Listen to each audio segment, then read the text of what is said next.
The Night Stalker TV. The first snowfall came early that year. By Christmas Eve, the town was buried under white silence, thick snow muffling footsteps, swallowing sound, making every house feel isolated. Streetlights glowed weakly, halos of yellow trapped in falling flakes. It should have felt peaceful. It didn't.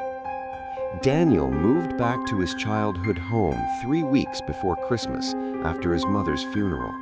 The house sat at the edge of town, where the forest began. As a child, he had loved that forest. As an adult, it felt like something watching. The house still smelled like pine cleaner and dust. His mother had always decorated early. Boxes of ornaments waited in the living room, untouched since last year. He almost didn't decorate, but on Christmas Eve, loneliness won. He put up the tree, hung the ornaments, plugged in the lights. When they flickered on, the house looked alive again, warm, familiar. At 11:47 p.m., the doorbell rang. Daniel froze.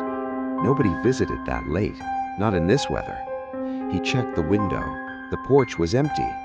Then the bell rang again. Slowly, he opened the door. Cold air rushed in. Footprints dotted the snow, small ones, barefoot. They stopped at the porch, but whoever made them was gone. Daniel locked the door and told himself it was a prank. Teenagers, drunk kids, anything but what his gut whispered. He went to bed with the lights on. At exactly 12 a.m., he heard singing, soft, faint. Silent night, holy night. It was coming from outside. Daniel crept to the window. Across the street, under a street lamp, stood a group of children, 5 or 6 of them, all wearing thin pajamas, no coats, no shoes. Their mouths moved in perfect unison. Their eyes stared straight at his house. He pulled the curtain shut and backed away, heart pounding. The singing stopped. Relief lasted 3 seconds. Then came the knock. Not at the door, at the window.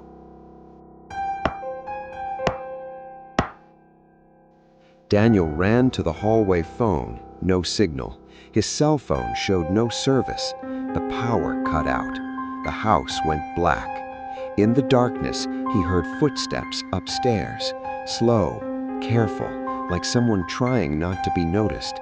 Daniel grabbed the fireplace poker and climbed the stairs, every step screaming under his weight. At the end of the hall, his childhood bedroom door stood open. The room was glowing, Christmas lights. The tree was in there now, decorated differently, ornaments he didn't recognize, old, handmade.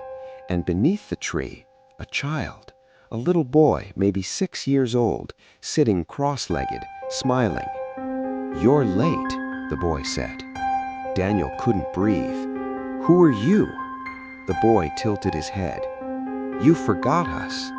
Memories slammed into Daniel like ice water. Christmas Eve, years ago, a blizzard, a crash on the forest road, his father driving, a car off the road, a family inside, children crying. They hadn't called for help. They hadn't stopped. The boy stood. "We were cold," he whispered. The lights flickered violently. Daniel screamed as more children stepped out of the shadows, wet hair, pale skin, blue lips, bare feet leaving melting snow on the carpet. "We waited every Christmas," they said together. The front door slammed open. Cold flooded the house. Neighbors later said they heard screaming that night, then singing.